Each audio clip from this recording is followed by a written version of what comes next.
স্বাগত এখন সকালে, সঙ্গে আছি আমি শরীফ রওশন।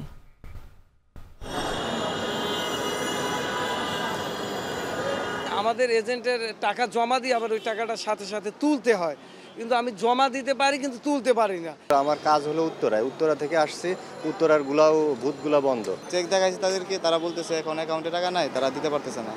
হাজার হাজার কোটি টাকা দেওয়ার পরেও আমাদের লাভ হয়েছে।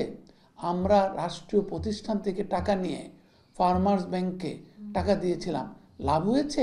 বাংলাদেশ ব্যাংকের একটা বড় দায়িত্ব যে বন্দর কর্তৃপক্ষকে বলে দেওয়া যে না, ঠিক আছে, এই ব্যাংকগুলোকে উদ্ধারের এক প্রক্রিয়ার মধ্যে আছে বাংলাদেশ ব্যাংক, তো সুতরাং তাদেরকে সহায়তা করা হোক। গত সরকারের আমলে আর্থিক খাতে চরম নৈরাজ্যের প্রভাব পড়তে শুরু করেছে ব্যাংক খাতে। তীব্র তারল্য সংকটে ভুগছে বিতর্কিত এস-আলম গ্রুপের নিয়ন্ত্রণে থাকা ব্যাংকগুলো। এ কারণে স্থবির হয়ে পড়েছে অন্তত ৩,০০০ কর্পোরেট ব্যাংক হিসাব, আর ভুক্তভোগী লাখ লাখ গ্রাহকরা। এখন সকালে এ নিয়ে থাকছে বিশেষ প্রতিবেদন।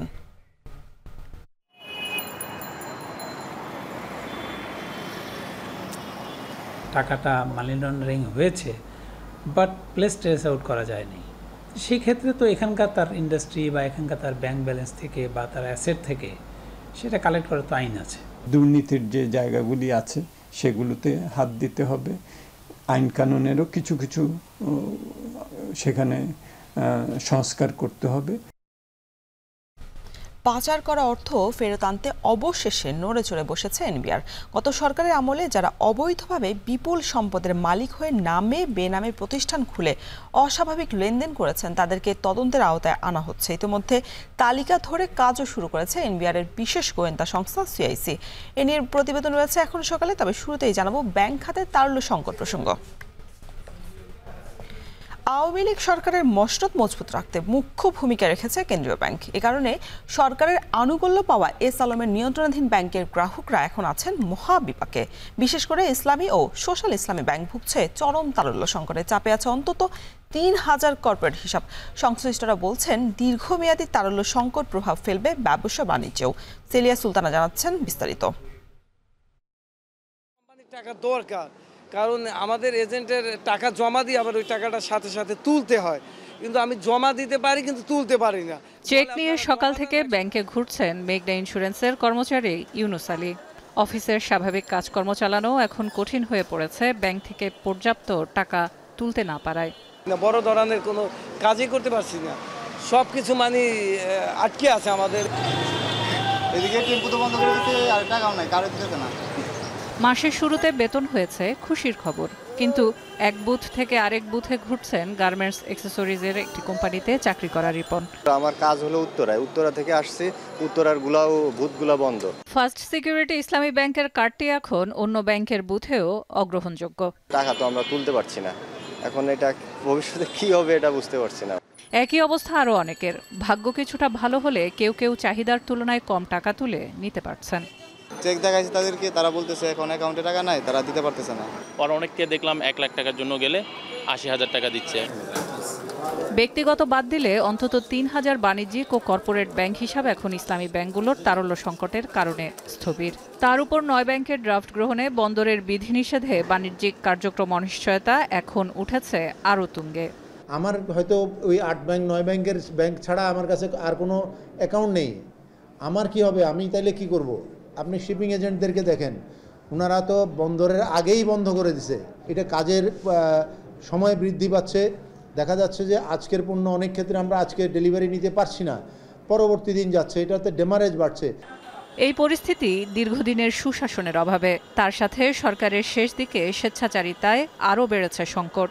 অর্থবছরের শুরুতে দেশের রিজার্ভের ঘর পাকা দেখাতে ইসলামী ব্যাংকের থেকে সমপরিমাণ টাকার বিনিময়ে আন্তর্জাতিক আইন লঙ্ঘন করে $৫৫০ মিলিয়ন কেনে বাংলাদেশ ব্যাংক।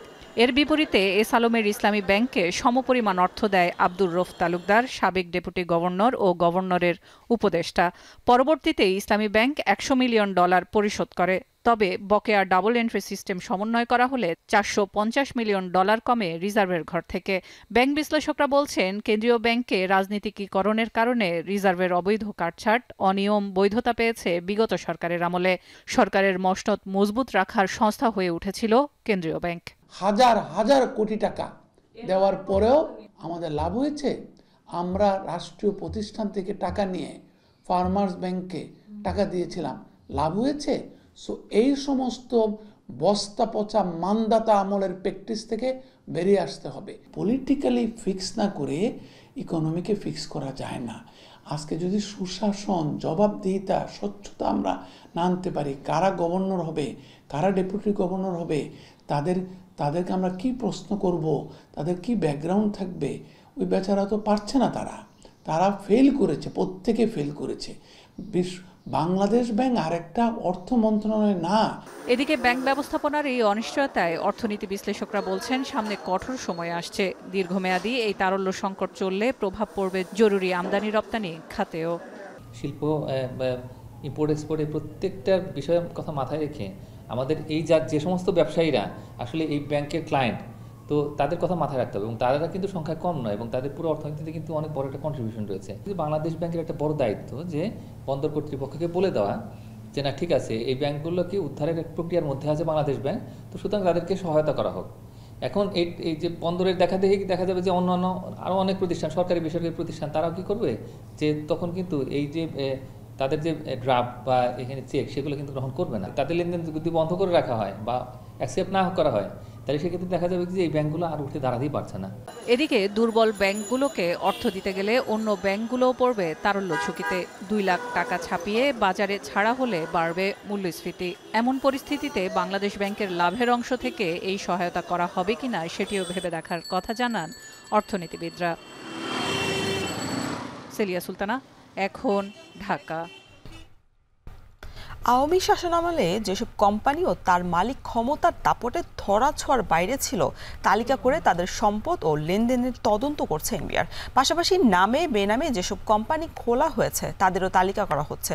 অস্বাভাবিক লেনদেন এবং সেই অর্থের গন্তব্য ধরে কাজ করবে রাজস্ব বোর্ড। সুযোগ থাকলে ফেরত আনা হবে পাচার করা অর্থ। বিস্তারিত জানাচ্ছেন মাঝার মাহবুব। আওয়ামী লীগ সরকারের পতনের পর একে একে সামনে আসছে নানা খাতের ঢালাও দুর্নীতির চিত্র। বের হয়ে আসছে সরকারি অনেক কর্মকর্তা থেকে সে সময়ের ক্ষমতাসীন রাজনীতিকদের অবৈধ সম্পদের পাহাড়। একাধিক গবেষণা বলছে শেখ হাসিনার শাসনামলে শুধুমাত্র বিদেশেই পাচার হয়েছে প্রতি বছর ৮০,০০০ কোটি টাকা। এবার সে অর্থের পেছনেই এনবিআর।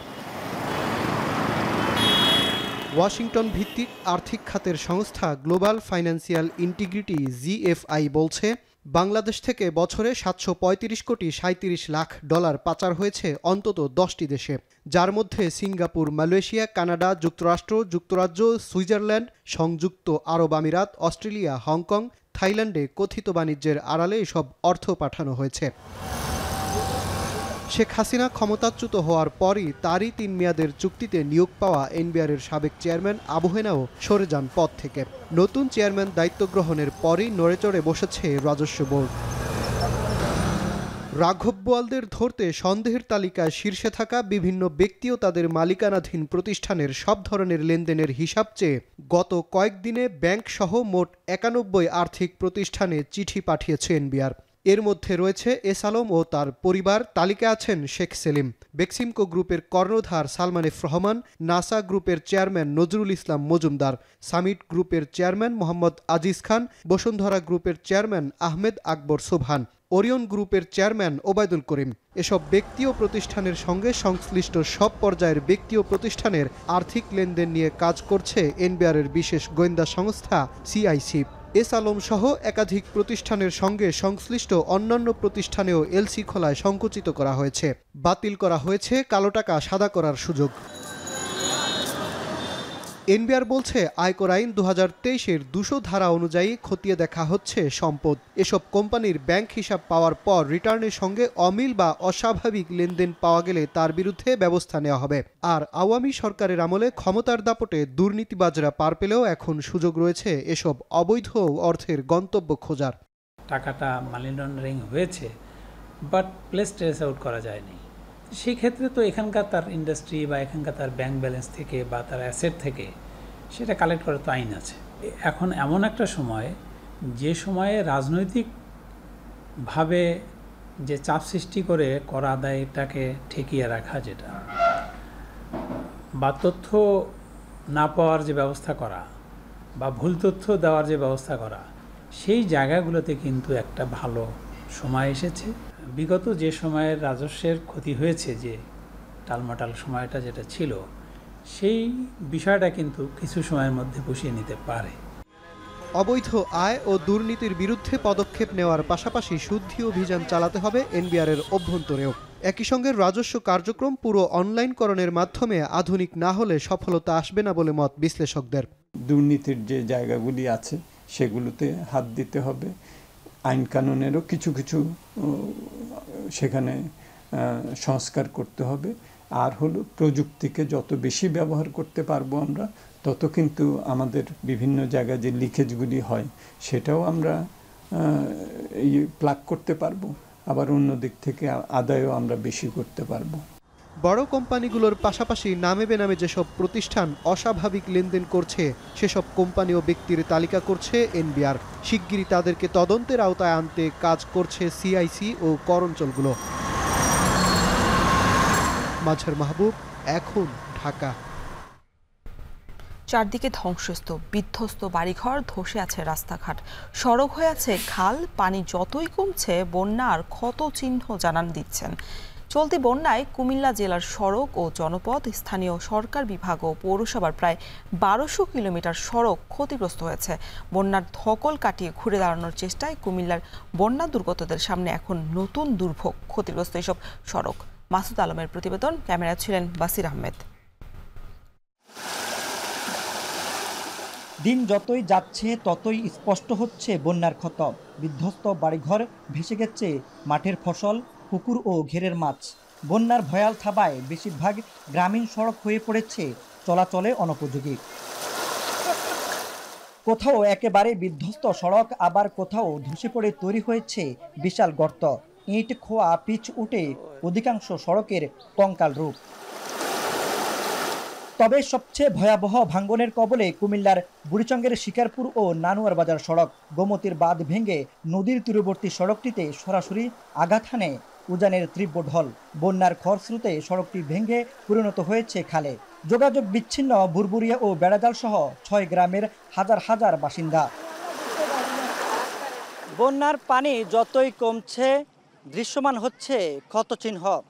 সড়কে সড়কে ভাঙ্গন এবং গর্ত জানান দিচ্ছে কতটুকু আগ্রাসী ছিল কুমিল্লার বন্যা। রাস্তাঘাটের অবস্থা অত্যন্ত ভয়াবহ। এই রাস্তাঘাট যদি সরকার না করে, পাবলিকে করার কোনো ব্যবস্থা নেই। শিকারপুর থেকে আমাদের নানুয়ার বাজার পর্যন্ত এতটাই নাজুক পরিস্থিতি যে রাস্তাটাকে আপনারা মৃত বললেই পারেন। হাঁটতে গেলে মানুষ পা কেটে দিতে আছে, ঠিক আছে, যাওয়ার মতো কোনো কি নাই, জায়গায় জায়গায় কুরফুরে গেছে, রাস্তার কোনো অস্তিত্ব নাই। 24-এর বন্যায় প্লাবিত বুড়িচং, লাকসা, মনোহরগঞ্জ, 14 গ্রাম ও ব্রাহ্মণপাড়া সহ কুমিল্লার 14 উপজেলা। মহাসড়ক থেকে গ্রামীণ কাঁচা সড়ক, ব্রিজ, কালভার্ট, বন্যার ভয়াল থাবা থেকে রেহাই পায়নি কিছুই। সড়ক ও জনপথ, স্থানীয় সরকার বিভাগ ও পৌরসভার দেয়া তথ্যে এই জেলায় ক্ষতি হয়েছে প্রায় 1200 কিলোমিটার সড়কের। রাস্তাগুলো এখন চলাফেরা করতে অনেক সমস্যা, গাড়ি ঘোড়া চলে না, অনেক খারাপ। কষ্ট হতেছে মানুষের, খুবই দুর্ভোগের মধ্যে মানুষ আছে। প্রকৃতপক্ষে গুণগত মান রক্ষা করে সড়ক নির্মাণ হবে। একই সঙ্গে পর্যাপ্ত কালভার্ট, ব্রিজ থাকবে যাতে করে পানি সরে যেতে পারে। এগুলো এক ধরনের বাধাও সড়কগুলো, যার কারণে আমাদের এখানে বন্যা হয়, অন্য সময় জলাবদ্ধতা সৃষ্টি হয়। জেলায় স্থানীয় সরকার প্রকৌশলী অধিদপ্তরের 1064 কিলোমিটার সড়ক এবং 35টি ব্রিজ ও কালভার্টের ব্যাপক ক্ষতি হয়েছে। আর ঢাকা চট্টগ্রাম মহাসড়ক সহ এবারের বন্যায় সড়ক ও জনপথ বিভাগের 100 কিলোমিটার সড়ক ক্ষতিগ্রস্ত হয়েছে, যার মেরামত ব্যয় ধরা হয়েছে প্রায় 70 কোটি টাকা। আমরা রাস্তা যখন এস্টিমেশন করি, সাথে সাথে বক্স কালভার্ট, ইউড্রেন কি লাগবে পানি নিষ্কাশনের, সেই এস্টিমেশনটাও আমাদের করা হয়। আমাদের প্রত্যেকটা রাস্তা নিট বেস, যে জায়গায় দরকার সেই জায়গায় করি।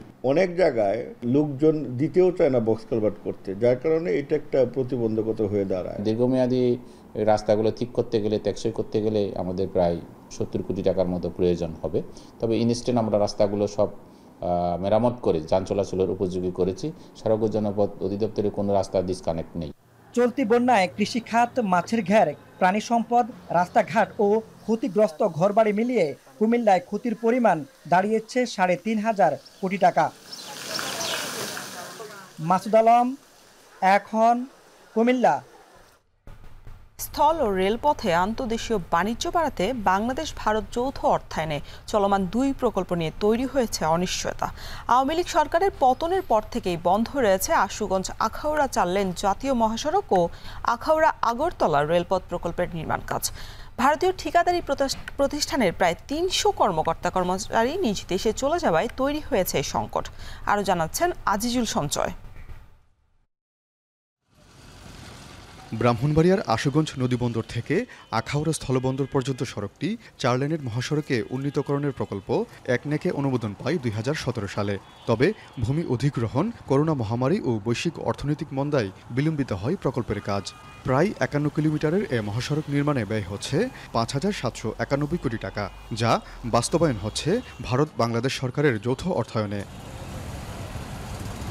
প্রকল্পের 3টি প্যাকেজের প্রথমটি আশুগঞ্জ থেকে সরাইল, দ্বিতীয়টি সরাইল থেকে আখাউড়ার তন্তরবাজার এবং তৃতীয় প্যাকেজটি তন্তরবাজার থেকে আখাউড়া স্থলবন্দর পর্যন্ত। কাজ পায় ভারতীয় ঠিকাদারি প্রতিষ্ঠান এফকনস ইনফ্রাস্ট্রাকচার লিমিটেড।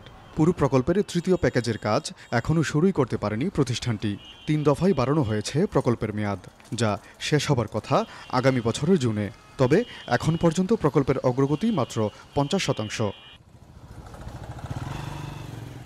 তবে আগস্টে ছাত্র জনতার গণ অভ্যুত্থানের পর নিরাপত্তাজনিত কারণে ঠিকাদারি প্রতিষ্ঠানের প্রায় 300 কর্মকর্তা-কর্মচারী নিজ দেশে চলে যায়। ফলে কাজ বন্ধ হয়ে যাওয়ায় মহাসড়কের বিভিন্ন অংশে অসম্পূর্ণ অবস্থায় রয়েছে সেতু ও কালভার্ট নির্মাণ। অরক্ষিত অবস্থায় পড়ে রয়েছে নির্মাণ সামগ্রী ও দামি যন্ত্রাংশ। প্রকল্প ব্যবস্থাপক বলছেন, ভারতীয় হাইকমিশন থেকে পুনরায় কাজের অনুমতি দেওয়া হচ্ছে না ঠিকাদারি প্রতিষ্ঠানকে। ফলে কবে নাগাদ প্রকল্পের কাজ শুরু হবে সেটিও স্পষ্ট নয়। তারা বারবার বলছে যে হাইকমিশন থেকে তারা যদি নিরাপত্তা সংক্রান্ত সবুজ সংকেত পায় তাহলে তারা বাংলাদেশে আসবে এবং প্রজেক্টের কাজ আবার শুরু করবে। আর প্রকল্পের ভবিষ্যৎ নিয়ে আসলে এটা এই মুহূর্তে বলা যাচ্ছে না, কারণ ঠিকাদার আসবে কি না আসবে তারা আমাদেরকে ফাইনালি জানালে তারপরে এটা নিয়ে হয়তো আমাদের ঊর্ধ্বতন কর্তৃপক্ষ যারা আছেন তারা হয়তো এই বিষয়ে সিদ্ধান্ত গ্রহণ করবেন। এদিকে প্রায় 241 কোটি টাকা ব্যয়ে নির্মাণাধীন আখাউড়া আগরতলা রেলপথ প্রকল্প নিয়েও কাটছে না অনিশ্চয়তা। এ প্রকল্পে ভারতীয় ঠিকাদারি প্রতিষ্ঠান টেক্সমেকো রেল অ্যান্ড ইঞ্জিনিয়ারিং লিমিটেডের প্রকল্প ব্যবস্থাপক সহ অন্তত 7 জন প্রকৌশলী নিজ দেশে চলে গেছেন। এতে বন্ধ রয়েছে প্রকল্পের অবশিষ্ট কাজ। রেলপথের কাজ শেষ হওয়ায় কয়েক দফায় ট্রায়াল রান শেষে গত বছরের 1 নভেম্বর ভারতের প্রধানমন্ত্রী নরেন্দ্র মোদী এবং বাংলাদেশের তৎকালীন প্রধানমন্ত্রী শেখ হাসিনা রেলপথের উদ্বোধন করেন। তবে সে সময় কাস্টমস, ইমিগ্রেশন ভবন, প্ল্যাটফর্ম এবং সংযোগ সড়কের কাজ বাকি ছিল, যা এখনও পুরোপুরি শেষ করা যায়নি। কবে নাগাদ প্রকল্প সংশ্লিষ্টরা কাজ শুরু করবেন সে সম্পর্কে জানা নেই স্থানীয় প্রশাসনের। লোকালি আমার কাছে এই বিষয়টার কোনো ধরনের তথ্য নেই যে তথ্য দিয়ে আমি বলতে পারি যে এটা সহসাই শুরু হতে পারে। সেই কারণে আমি এই বিষয়টা আমার ঊর্ধ্বতন কর্তৃপক্ষ জেলা প্রশাসক স্যারকে জানাবো। স্যার মন্ত্রণালয়ে জানানোর মাধ্যমে যেভাবে হোক প্রজেক্টটা কি শুরু হবে কিনা সেই সম্পর্কে হয়তো আপনারা ধারণা পেতে পারবেন আর কি পরবর্তীতে। বাণিজ্যিক গুরুত্ব বিবেচনায় আশুগঞ্জ আখাউড়া 4 লেন মহাসড়ক ও আখাউড়া আগরতলা রেলপথের কাজ দ্রুত শেষ করতে প্রয়োজনীয় ব্যবস্থা নিতে অন্তর্বর্তী সরকারের কাছে দাবি জানিয়েছেন স্থানীয় ব্যবসায়ীরা। আজিজুল সঞ্চয়, এখন ব্রাহ্মণবাড়িয়া। এখন সকালে নিচ্ছে একটা বিরতি, ফিরছে একটু পরেই, সাথেই থাকুন।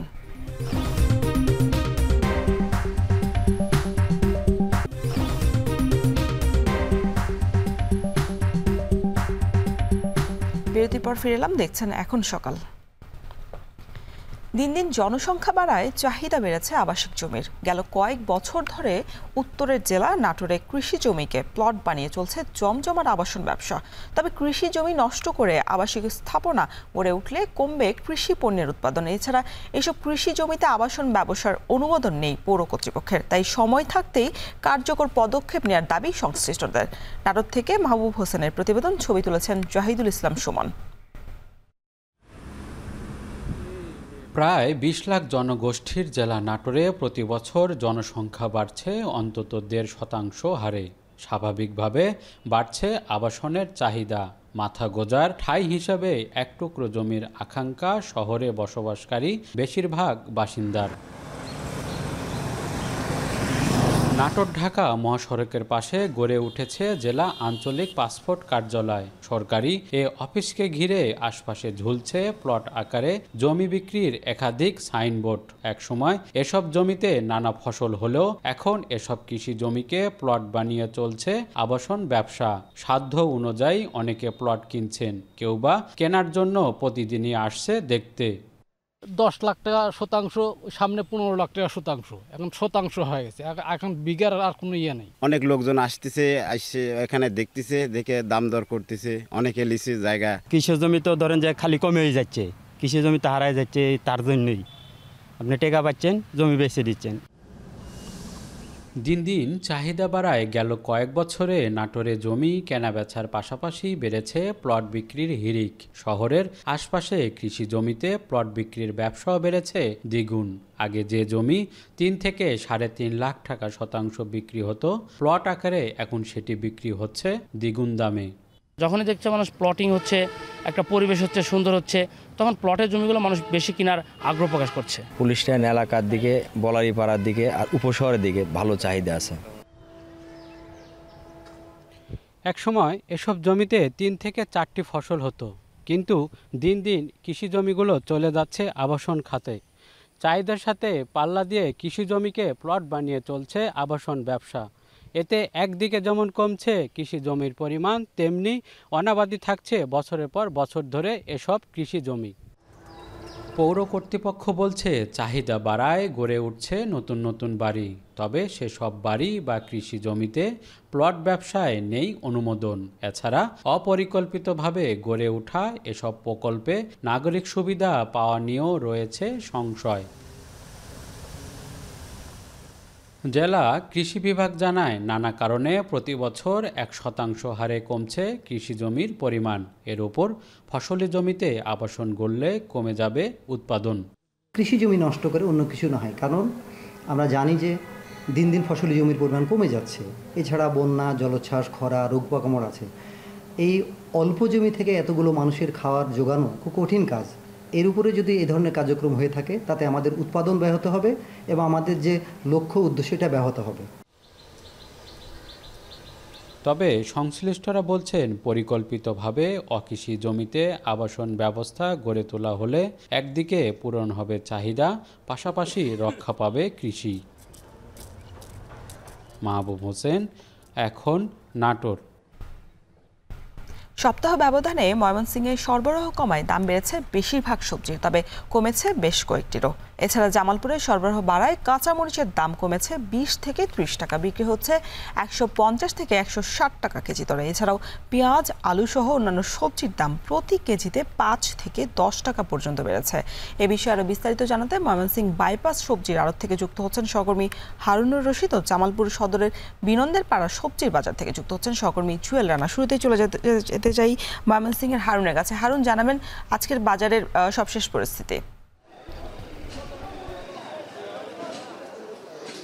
রোশন, ময়মনসিংহের বাজারের, বিশেষ করে সবজির বাজারের কথা যদি একটু বলি, যে বেশ কিছু পণ্যের বা সবজির সরবরাহ কমে যাওয়ার কারণে কিন্তু বেশ কিছু সবজির দাম এই পাইকারি যে আড়ত রয়েছে সবজির, সেখানে কিন্তু বেড়েছে। আমরা ব্যবসায়ীদের সাথে কথা বলেছি, তারা যেটি বলেছেন যে বেশ কয়েকটি সবজির দাম কিন্তু কেজিতে 5 থেকে 10 টাকা পর্যন্ত বেড়েছে, এবং কিছু কিছু সবজির দাম কিন্তু কমেছেও। যেমন এই যে আড়তটি রয়েছে ময়মনসিংহের যে বাইপাস যে আড়ত, এই আড়তে কিন্তু বেশ কিছুদিন যাবত এটি চালু হয়েছে। বিশেষ করে 1.5 মাস থেকে 2 মাস আগে কিন্তু এই আড়তটি চালু হয়, এবং এটি এই অঞ্চলের সবচেয়ে বড় একটি পাইকারি সবজির আড়ত। এখানে আমরা যদি একটু দামের কথা বলি, যে বেগুনের দাম কিন্তু কেজিতে 10 টাকা পর্যন্ত বেড়েছে বলে আমাদেরকে জানিয়েছেন এখানকার ব্যবসায়ীরা। বেগুন বিক্রি হচ্ছে 40 থেকে 50 টাকা কেজি, এবং চিচিন্তা বিক্রি হচ্ছে 40 টাকা কেজি। চিচিন্তার দামও কেজিতে 5 টাকা বেড়েছে বলে ব্যবসায়ীরা জানিয়েছেন, এবং বরবটি বিক্রি হচ্ছে 40 থেকে 50 টাকা, এবং এটি কেজিতে বেড়েছে 5 টাকা। ডাটা আটি বিক্রি হচ্ছে 60 থেকে 70 টাকা পর্যন্ত। এটি 2 থেকে 3 টাকা বা 5 টাকা পর্যন্ত আটিতে কমেছে বলে ব্যবসায়ীরা আমাদেরকে জানিয়েছেন। তবে কাকরুলের দাম বেড়েছে কেজিতে 5 টাকা করে, 40 থেকে 42 টাকা এখানে পাইকারি দরে কিন্তু বিক্রি হচ্ছে। তবে ব্যবসায়ীরা যেটি বলছেন যে এখন কাকরুলের অফ সিজন অর্থাৎ সিজন শেষ হয়ে যাওয়ার কারণে কিন্তু এখানে দাম কিছুটা বেড়েছে এবং এটির কারণ হিসেবে তারা যেটি বলছেন যে এখানে দাম ওঠানামা করে হচ্ছে সরবরাহের উপরে, বিশেষ করে যেসব পণ্যের সরবরাহ বেশি হয় সেগুলোর কিন্তু দাম কিছুটা কমে যায় এবং যেসব সবজির সরবরাহ কম হয় সেগুলোর দাম কিছুটা কমে। তবে এই বাজারে চিচিন্তা বিক্রি হচ্ছে 40 টাকা কেজি দরে, 5 টাকা বেড়েছে এবং মিষ্টি কুমড়া বিক্রি হচ্ছে 30 থেকে 40 টাকায় এবং করলা বিক্রি হচ্ছে 50 টাকা, লাউ বিক্রি হচ্ছে 30 থেকে 40 টাকা। এগুলোর দাম কিন্তু বাড়েনি বলে আমাদেরকে জানিয়েছেন ব্যবসায়ীরা। তবে কয়েকটি পণ্যের বা সবজির দাম কিন্তু কমেছে, যেমন মুখি বিক্রি হচ্ছে 33 থেকে 34 টাকা কেজি, এটি 3 থেকে 4 টাকা পর্যন্ত কেজিতে দাম কমেছে এবং পেঁপে বিক্রি হচ্ছে 10 থেকে 11 টাকা কেজি, এটিও কেজিতে 3 থেকে 4 টাকা বা 5 টাকা পর্যন্ত কমেছে বলে ব্যবসায়ীরা আমাদেরকে জানিয়েছেন। তবে ময়মনসিংহের যে মেছোয়া বাজারের থেকে কিন্তু এই বাজারে সবজির দাম কিছুটা কম বলে জানিয়েছেন ব্যবসায়ীরা। তো এই ছিল আমার কাছে ময়মনসিংহ থেকে সর্বশেষ। ময়মনসিংহ থেকে এবার আমরা একটু চলে যেতে চাই জামালপুরে, সেখানে আছেন সহকর্মী জুয়েল রানা। জুয়েল, জানাবেন যে বাজারে তো কাঁচামরিচের দাম কমেছে, তারপর সেটা 150 টাকা থেকে 160 টাকা কেজি দরে বিক্রি হচ্ছে, আর বাজারে অন্যান্য আলু পেঁয়াজের দামও বাড়তি। এইসব বিষয়ে আসলে ক্রেতা বিক্রেতারা কি বলছেন?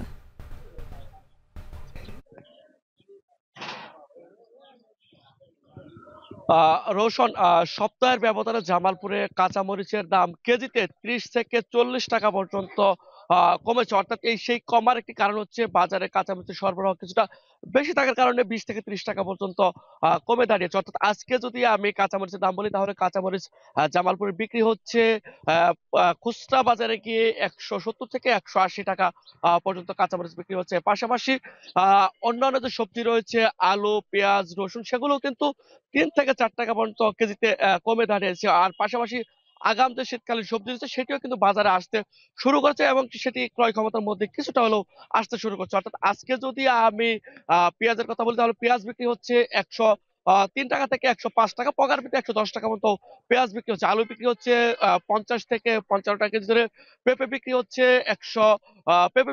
15 টাকা থেকে 20 টাকা কেজি ধরে, বেগুন বিক্রি হচ্ছে 55 থেকে 60 টাকা কেজি ধরে, তারপর রসুন বিক্রি হচ্ছে 190 থেকে 200 টাকা পর্যন্ত, পকার পেতে 220 টাকা মতো বিক্রি হচ্ছে, আদা বিক্রি হচ্ছে 200 টাকা পর্যন্ত। আর যদি আগাম সবজির কথা বলি তাহলে মূলা শাক বিক্রি হচ্ছে 15 থেকে 20 টাকা কেজি ধরে, লাল শাক বিক্রি হচ্ছে 15 থেকে 20 টাকা কেজি ধরে, পাশাপাশি বিক্রি হচ্ছে যদি বলি আমি ঢেঁড়স, চিচিঙ্গা, সেগুলো বিক্রি হচ্ছে 30 থেকে 35 টাকা কেজি ধরে, কচুরমুখী বিক্রি হচ্ছে 35 থেকে 40 টাকা কেজি ধরে। আর আরেকটি বিষয় বলা চলে, কাঁচামরিচের যে দামটি রয়েছে সেটি কিন্তু এখনো কিন্তু কমছে। তবে জামালপুরে যে বিস্তীর্ণ চরাঞ্চল যে কাঁচামরিচ চাষে সেটি কিন্তু কৃষকরা বন্যার পানি সরে যাওয়ার সাথে সাথে তারা কাঁচামরিচ চাষ শুরু করে দিয়েছে। অর্থাৎ আগামী আর 2 থেকে 3 মাস পরে সেই কাঁচামরিচ অনেকটাই ক্রয় ক্ষমতার মধ্যে আসবে, সাধারণ ক্রেতা তাদের নাগালের মধ্যে আসবে। অর্থাৎ বলা চলে এখন মাঠে মাঠে কৃষকরা কিন্তু কাঁচামরিচ রোপণে ব্যস্ত হয়ে পড়ছে। আর পাশাপাশি জামালপুরে যে কাঁচামরিচের চাহিদা সেটি কিন্তু এই মুহূর্তে বগুড়া, ঝিনাইদহ, চুয়াডাঙ্গা থেকে কিন্তু সরবরাহ করা হচ্ছে।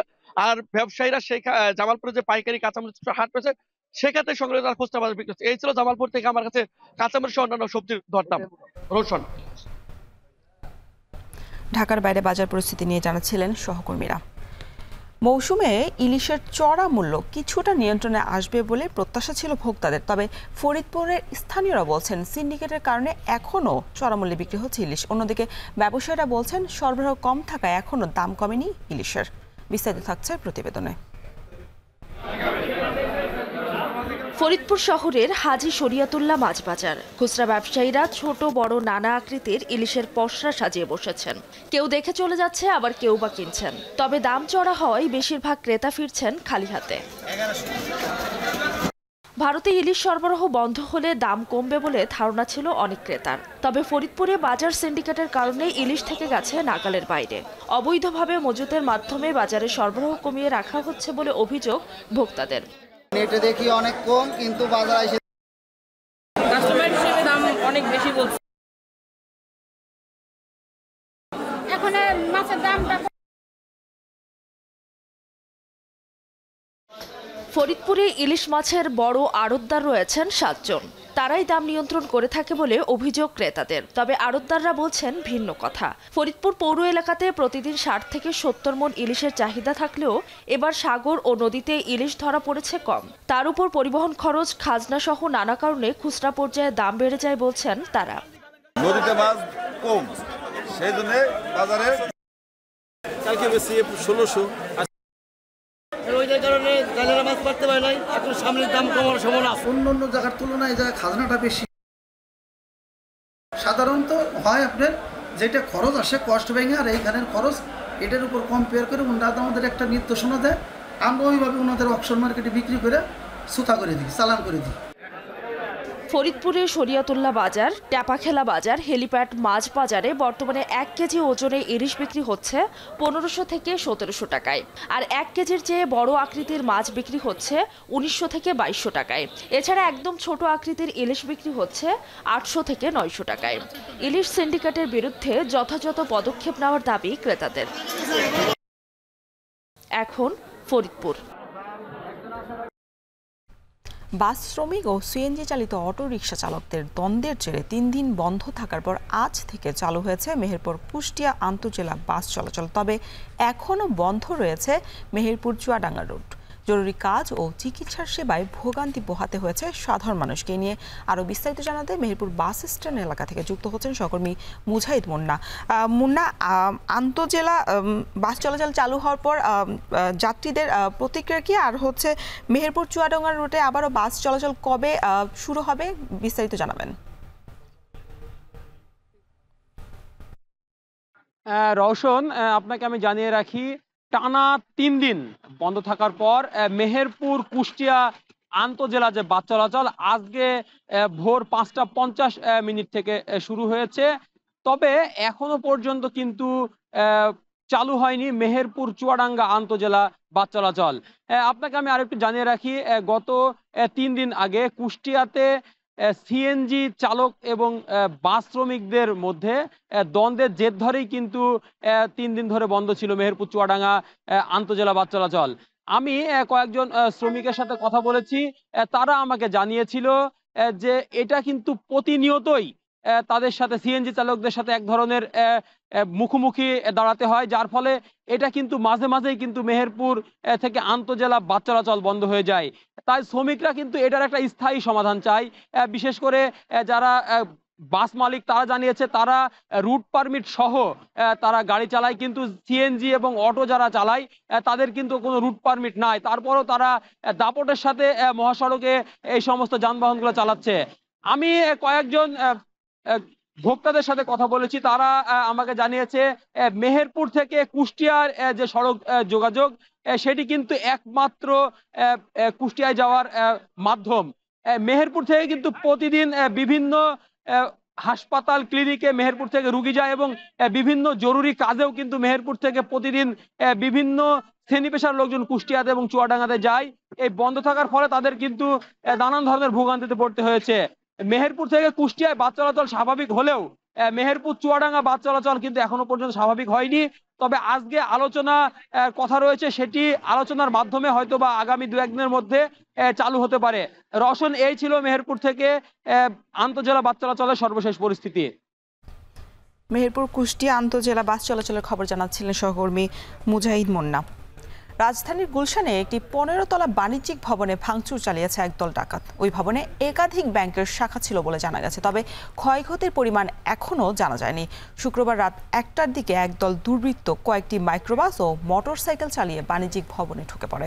ভবনের সিকিউরিটি গার্ডদের অস্ত্রের মুখে জিম্মি করে নিচ তলায় ভাঙচুর চালায়। পরে পুলিশ আসলে তারা পালিয়ে যায়। এ সময় ডাকাত আতঙ্ক ছড়িয়ে পড়লে আশেপাশের এলাকাবাসী ছুটে আসেন। 15 তলা ভবনটিতে ব্যাংক ছাড়াও কয়েকটি বিদেশি কোম্পানির অফিস রয়েছে বলে জানা গেছে।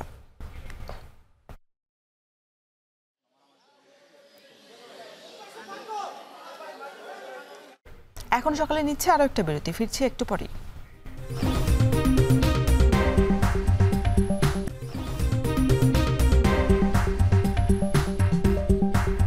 বিরতির পর ফিরে এলাম, দেখছেন এখন সকাল। এবার আন্তর্জাতিক প্রসঙ্গ। ভারতের পশ্চিমবঙ্গে চিকিৎসকদের টানা আন্দোলনে সরকারি হাসপাতালে রোগীর সংখ্যা অর্ধেকে নেমে গেছে। 1 মাস আগেও দিনে গড়ে 70,000 রোগী বহির্বিভাগে সেবা পেলেও বর্তমানে তা 35,000-এর কম। 3 ভাগের 1 ভাগে নেমে এসেছে দৈনিক অস্ত্রোপচারের সংখ্যাও। এমন পরিস্থিতিতে বেসরকারি হাসপাতালগুলোতে বাড়ছে রোগীর ভিড়। কলকাতা থেকে কমল দত্তের তথ্য ও ছবিতে থাকছে বিস্তারিত। কলকাতার আরজিকর মেডিকেল কলেজ হাসপাতালে চিকিৎসকের ধর্ষণ ও হত্যার ঘটনার 1 মাস হতে চললেও এখনও কোনো সুরাহা হয়নি ধরাছোঁয়ার বাইরে মূল অপরাধীরা। ন্যায় বিচার ও চিকিৎসকদের নিরাপত্তার দাবিতে কলকাতা সহ পশ্চিমবঙ্গের বিভিন্ন প্রান্তে প্রতিদিনই চলছে বিক্ষোভ প্রতিবাদ কর্মসূচি। জুনিয়র চিকিৎসকদের কর্মবিরতিতে কেবল আরজিকর মেডিকেল কলেজ ও হাসপাতালই নয়, রাজ্য জুড়ে বিঘ্ন ঘটছে স্বাস্থ্যসেবা কার্যক্রমে। হাসপাতালে চিকিৎসাধীন ও নতুন রোগীদের স্বজনরা বলছেন চিকিৎসকের সংখ্যা অনেক কমে গেছে। হাসপাতালে স্বাভাবিক সেবা কার্যক্রমের পাশাপাশি আরজিকর কাণ্ডে দোষীদের দ্রুত আইনের আওতায় আনার দাবিও জানান তারা। দোষী যারা তাদেরকে বিচার করে তাদের শাস্তি দিয়ে নর্মাল স্টেজে চলে আসাতে আমার বক্তব্য দেয় যে সবাই যাতে নর্মালভাবে আবার পরিষেবাটা পায়। অনেক রোগী চলে যাচ্ছে, মরে যাচ্ছে, রাস্তাঘাটে পড়ে যাচ্ছে, পরিষেবা পাচ্ছে না। যাতে জুনিয়র ডাক্তারদের কাছে আমরা আবেদন করি এইটা যেন যারা দোষী তারা যেন বিচার হয়ে তাদের শাস্তি হয়ে তাদের যেন পরিষেবাটা ফিরে আসে। বিক্ষোভের জেরে আরজিকরে স্বাস্থ্যসেবা ব্যাহত হচ্ছে বলে বাধ্য হয়ে রোগী নিয়ে বেসরকারি হাসপাতালে যাচ্ছেন স্বজনরা। ভয়ঙ্কর বড় অপরাধ ঘটে গেছে, তাহলে তারপরে সেই অপরাধটা সাধারণ যেভাবে তদন্ত প্রক্রিয়া চলার কথা সেভাবেই তদন্ত প্রক্রিয়া চলবে এবং সেই তদন্ত প্রক্রিয়ায় যা সত্য বেরিয়ে আসবে এবং তাদের শাস্তি হবে, এটাই ন্যাচারাল ঘটনা। ন্যায় বিচারের দাবিতে ক্ষোভের আগুন এতটাই তীব্র হয়েছে যে 9 অগস্টের ধর্ষণ হত্যাকাণ্ডকে ঘিরে জন্ম নেওয়া প্রতিবাদ গণ আন্দোলন গড়িয়েছে মুখ্যমন্ত্রী মমতা বন্দ্যোপাধ্যায়ের পদত্যাগের দাবি পর্যন্ত। ন্যায় বিলম্বিত মানে ন্যায় বিচারের অধিকার প্রত্যাখ্যান। তাই বিচারিক প্রক্রিয়ার বিলম্বকে ক্ষমতাসীনদের ঔদ্ধত্য বলে মনে করছেন নিহতের সহকর্মী ও বিক্ষোভরত জুনিয়র চিকিৎসকরা। আপাত দৃষ্টিতে শিগগিরই থামছে না আন্দোলন। আরজিকরে এসেছি, আগামী মঙ্গলবার আমাকে ভর্তি করা হয়েছে, সেইভাবে আমার চিকিৎসা পাচ্ছি না। এদিকে জুনিয়র ডাক্তাররাও স্ট্রাইক করে বসে আছে, সেইভাবে ট্রিটমেন্ট আমি পাচ্ছি না। বাধ্য হয়ে আমি বন্ডে সাইন করিয়ে নিয়ে যাচ্ছি প্রাইভেটে দেখাবো। স্থানীয় সংবাদ মাধ্যমের খবর, চিকিৎসকদের টানা আন্দোলনে পশ্চিমবঙ্গের সরকারি হাসপাতালগুলোর বহির্বিভাগে রোগীর সংখ্যা অর্ধেকের বেশি কমেছে। সরকারি তথ্য অনুযায়ী প্রতিদিন রাজ্য জুড়ে চিকিৎসা বঞ্চিত হচ্ছেন প্রায় 35,000 রোগী। পূর্ব নির্ধারিত অস্ত্রোপচারও দিনে স্বাভাবিক সময়ে 400 থেকে 500 ছিল, যা বর্তমানে 150-তে নেমে এসেছে। নুজহাত কামাল, এখন বিশ্ব। জলবায়ু পরিবর্তনের ক্ষতিকর প্রভাবে হুমকির মুখে বিশ্বের সবচেয়ে বড় রেইন ফরেস্ট অ্যামাজন। পৃথিবীর ফুসফুস খ্যাত এই বনাঞ্চল থেকে সৃষ্ট নদীগুলোর পানির স্তর নেমে যাচ্ছে ইতিহাসের সর্বনিম্ন পর্যায়ে। জেগেছে বিস্তীর্ণ চর। এতে নদীর উপর নির্ভরশীল মানুষের জীবিকা উপার্জনের সব পথই বন্ধের দোরগোড়ায়। আরও জানাচ্ছেন নাফি আনমান মনন। পৃথিবীর ফুসফুস হিসেবে খ্যাত অ্যামাজন পুরো পৃথিবীর 150 থেকে 200 বিলিয়ন টন কার্বন নিজের মধ্যে ধারণ করে অ্যামাজন রেইন ফরেস্ট। এখানকার বনাঞ্চল থেকে সৃষ্ট নদীগুলোর ওপর নির্ভরশীল অ্যামাজন সংলগ্ন 8 দেশের বাসিন্দা। তবে জলবায়ু পরিবর্তনের কারণে প্রাকৃতিক দুর্যোগে বিপর্যস্ত দক্ষিণ আমেরিকা মহাদেশ। এর সরাসরি প্রভাবে নিয়মিতই দাবানলের শিকার হচ্ছে অ্যামাজন। বছরের প্রথমার্ধে ব্রাজিলের আমাজনে দাবানল সৃষ্টি হয়েছে প্রায় 13,500 বার, যা গেল 20 বছরের মধ্যে সর্বোচ্চ। দাবানলের ভয়াবহতায় 4 দশকে 20% এলাকা হারিয়ে গেছে অ্যামাজনের মানচিত্র থেকে। পাশাপাশি অস্বাভাবিক হারে কমছে পানির স্তর। প্রমত্ত নদীগুলোয় জেগেছে বিস্তীর্ণ চর। অ্যামাজন থেকে সৃষ্ট সবচেয়ে বড় নদী মাদেইরা। ব্রাজিলে প্রবাহিত এই নদীর পানির স্তর খরার কারণে নেমেছে ইতিহাসের সর্বনিম্ন স্তরে। এতে ভয়াবহ দুর্যোগে মাদেইরার ওপর নির্ভরশীল মানুষের জীবন। নদী পানিশূন্য থাকায় থমকে গেছে কৃষিকাজ থেকে শুরু করে মৎস্য আহরণ। নৌযোগাযোগের সেবা দেয়া জনগণও এখন বেকার। Tem muitos moradores antigos aí que nunca viu o rio desse jeito. O meu pai mesmo, que é antigo mesmo, nunca viu o rio desse jeito não. A água, né, também que fica meio ruim de buscar, que é a beira do barranco é alta. e várias coisas, né, que prejudica também. That blow from east to west. ব্রাজিলের ভূতাত্ত্বিক সেবা সংস্থা এসজিবির প্রতিবেদন বলছে Amazon অববাহিকার সকল নদীর পানির স্তর নেমে যেতে পারে সর্বনিম্ন স্তরে। আগামী কয়েক মাসে বৃষ্টির পূর্বাভাস না থাকায় অ্যামাজন সংশ্লিষ্ট নদীগুলোতে পানির সংকট আরও তীব্র হবার শঙ্কা এসজিবির। Via the weather or indirectly via socio-economic impacts. পূর্ববর্তী বছরগুলোর মতো এবারও প্রত্যাশামতো শীতল হয়নি প্রশান্ত মহাসাগর। এতে আবারও পৃথিবীর বুকে ফিরে এসেছে এল নিনো, যা স্থায়ী হতে পারে ৫ থেকে ৭ বছর। তাপমাত্রা বৃদ্ধির কারণে দাবানল ও খরার প্রভাব ভোগ করতে হচ্ছে অ্যামাজন সংলগ্ন এলাকার বাসিন্দাদের। জলবায়ু বিজ্ঞানীরা বলছেন, জীবাশ্ম জ্বালানির ওপর নির্ভরশীলতা না কমালে বায়ুমণ্ডলের উষ্ণায়ন একসময় পরিণত হবে অগ্নিকুণ্ডে, যা প্রাণীকুলের বসবাসের অনুপযোগী করে তুলবে ধরিত্রীকে।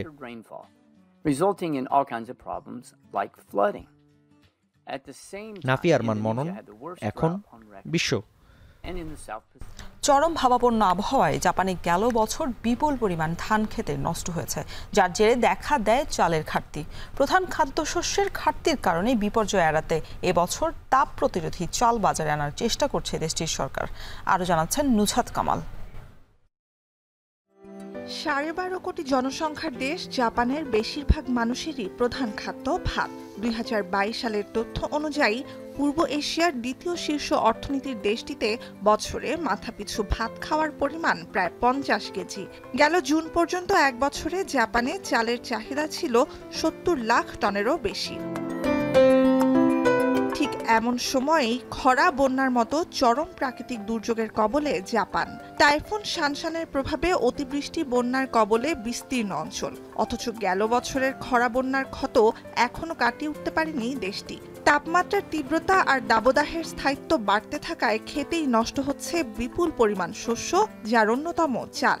2023 সালে দীর্ঘ দাবদাহের জেরে জাপানে চালের মজুদ বর্তমানে শতকের সর্বনিম্ন পর্যায়ে পৌঁছায়। এতে চাহিদার তুলনায় ব্যাপক ঘাটতির কারণে বাজারে বাড়তে থাকে চালের দাম। もうすべてのものが半分以下、本当になくなってしまったもの、いつもの年であれば、間違いなくあったものも今年はもうなくなってしまったりとか。周りの人は今お米すごく品薄で、そこのスーパーとかでも皆さん探してるのは拝見してます。2024 সালেও তাপমাত্রা বৃদ্ধির প্রবণতা অব্যাহত রয়েছে। চলতি বছর ইতিহাসের উষ্ণতম জুলাই পার করে জাপান। এমন পরিস্থিতির মধ্যে ভবিষ্যতের কথা মাথায় রেখে নতুন তাপ প্রতিরোধী চাল নিয়ে গবেষণা শুরু করেছেন জাপানের কৃষিবিদরা। চালের ঘাটতি কমাতে দেশটির সবচেয়ে উত্তপ্ত অঞ্চল হিসেবে পরিচিত সাইতামার স্থানীয় প্রশাসন বিজ্ঞানের হাত ধরে এগিয়ে চলেছে তাপমাত্রা সহিষ্ণু ধান উদ্ভাবন প্রকল্পের কাজে। というものがこれまでなかったため、その高温耐性と、その絆より গোটা জাপান থেকে বিভিন্ন জাতের ধানের বীজ সংগ্রহের পর সেগুলোর মধ্যে পরাগায়ন ঘটিয়ে উচ্চ তাপ সহিষ্ণু ধানের ভিন্ন জাত তৈরির চেষ্টা করছেন গবেষকরা। সবশেষ চলতি বছর ইমি হোকোরো নামে এক জাতের ধান উদ্ভাবনে সফল হয়েছেন তারা, যেটি আগে উদ্ভাবিত অনেক জাতের ধানের তুলনায় প্রতিকূল পরিবেশে তুলনামূলক উচ্চ গুণগত মানের চাল উৎপাদনে সক্ষম। これからますます暑くなってきますので、やはり高温耐性品種でなければ。জাপানে মোট খাদ্যপণ্যের চাহিদার 60% বেশি আমদানি করতে হয়। হাতে গোনা কয়েকটি নিত্য খাদ্যপণ্যের মধ্যে চাল একটি, যার চাহিদা মেটে দেশটির নিজস্ব উৎপাদনেই। নুজহাত কামাল, এখন বিশ্ব। এখন সকালে নিচ্ছে আরও একটা বিরতি, ফিরছে একটু পরেই।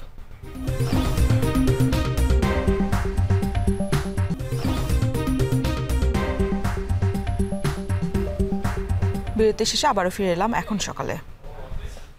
এবার খেলার খবর। দীর্ঘ সময় ইনজুরিতে থাকা জাতীয় দলের পেসার ইবাদত হোসেনের ভারত সফরে দলের সাথে থাকা অনেকটাই নিশ্চিত। তবে ম্যাচ খেলতে পারবেন কিনা সেটা নির্ভর করবে জাতীয় দলের ফিজিওর উপর। বাংলাদেশ দলে পেসারদের ইতিবাচক প্রতিযোগিতা নিয়েও পাশাপাশি কথা বলেছেন এই পেসার। আরও জানাচ্ছেন আরিফুল ইসলাম সাহাব। 22 সালে নিউজিল্যান্ডের মাটিতে রূপকথার গল্প লিখে প্রথম টেস্ট জয়ের নায়ক ছিলেন ম্যাচ সেরা ইবাদত হোসেন। পাকিস্তানের মাটিতে পেসারদের দাপটে যখন আরেকটি রূপকথা রচনা করল বাংলাদেশের পেসাররা, ইবাদত তখন দলের বাইরে। গত বছর ঘরের মাঠে আফগানিস্তান সিরিজের দ্বিতীয় ম্যাচে বাঁ হাঁটুতে চোট পান ইবাদত। 1 মাসের ব্যবধানে হয় অস্ত্রোপচার। তারপর একে একে জাতীয় দলের এই পেসার মিস করেছেন ওডিআই বিশ্বকাপ ও টি-20 বিশ্বকাপ, থাকতে পারেননি পাকিস্তান সিরিজেও। তবে দীর্ঘ অপেক্ষার পর এবার যেন ইবাদতের ফেরার পালা। এ মাসেই ভারত সফরে দলের সাথে থাকবেন তিনি। কোচিং স্টাফের নিবিড় পর্যবেক্ষণে সিদ্ধান্ত হবে ইবাদত ভারত সিরিজেই ফিরতে পারবেন নাকি অপেক্ষার পালা আরও দীর্ঘ হবে। ফিজিও এবং ট্রেনার, ফাস্ট বোলিং কোচ, ওনারা যে প্রোগ্রাম দিয়েছে ওই প্রোগ্রামই ফলো করতেছি। বাংলাদেশ টিমের মনিটরিংয়ে থাকবো, এই জিনিসটার জন্য হয়তো আমাকে নিয়ে যাবে ইন্ডিয়াতে। তো ওখানে গিয়ে যাওয়ার পর আমার ফিটনেসের ব্যাপারটা ওনারা মেজারমেন্ট করবে যে কতটুকু ফিট এনাফ আমি। যদি এরকম মনে হয় দেন ওনারা হয়তো বা ডিসিশন নিবে ম্যানেজমেন্ট। সাম্প্রতিক সময়ে দেশে পেসারদের জাগরণ ও উত্থান নিয়ে দারুণ উচ্ছ্বসিত ইবাদত হোসেন। স্পিনিং উইকেট বা পেস উইকেট যেটাই হোক না কেন, ইবাদতের আত্মবিশ্বাস বাংলাদেশ এখন বিশ্বের যে কোনো দলকেই চ্যালেঞ্জ জানানোর সামর্থ্য রাখে। স্পিন ডমিনেটিং টিম ছিলাম আমরা আগে। আমাদের কাছে আসলে সবাই মনে করতো যে বাংলাদেশে গেলেই তো ওরা ফ্ল্যাট ট্র্যাক এবং স্পিনিং ট্র্যাক দিবে, স্কোয়ার টার্ন করবে। We have man 152 at this moment. So এখন আমাদের ফাস্ট বোলিং ডিপার্টমেন্ট যে পরিমাণে এখন ইমপ্রুভ করছে আলহামদুলিল্লাহ। এখন যে কেউ আমরা যে ওয়ার্ল্ডের যে কোনো দেশেই যাই, সবাই অ্যাটলিস্ট উইকেটটা বানাইতে গেলে একটু চিন্তা করবে। ইবাদত ইনজুরিতে পড়ার পর শরীফুল ইসলাম, হাসান মাহমুদ, তানজিম সাকিব, নাহিদ রানারা নিজেদের সামর্থ্যের জানান দিয়ে জাতীয় দলে জায়গা অনেকটাই পাকাপোক্ত করে ফেলেছেন। এছাড়াও আগে থেকেই আছেন তাসকিন, মুস্তাফিজ, খালেদ আহমেদরা। অবধারিতভাবেই তাই স্কোয়াডে বেড়েছে প্রতিদ্বন্দ্বিতা। চ্যালেঞ্জ হবে তবু এই ইতিবাচক প্রতিদ্বন্দ্বিতার মাঝেই প্রতিনিয়ত নিজেকে ছাড়িয়ে যাবার অনুপ্রেরণা খোঁজেন ইবাদত। অনেক হেলদি একটা কম্পিটিশন মনে হয়। আমি চাইও যে আমাদের এইরকম ফাস্ট বোলার আরও 7টা থাকবে। সো মানে তখন কি হবে, আমার নিজের তাগিদ থাকবে যে আমি আরও ভালো করতে হবে। সেরা ছন্দে থেকেও ইনজুরি ধাক্কায় আড়ালে চলে গিয়েছিলেন, তবে হারিয়ে যাবার পাত্র নন তিনি। ইবাদতের কথাতেই মিলল সেই আত্মবিশ্বাস। ইবাদত ফিরবেন কারণ দেশের হয়ে এখনও যে অনেক গল্প লেখা বাকি তার। আরিফুল ইসলাম সাহাব, এখন, ঢাকা। শেষ করছি এখন সকাল। এখন টেলিভিশন ওয়েবসাইটে দেখতে ভিজিট করুন www.ekon.tv। এখন টেলিভিশন ফেসবুকে দেখতে ভিজিট করুন facebook.com/tv.ekon এবং ইউটিউবে দেখতে ভিজিট করুন youtube.com/c/ekontv।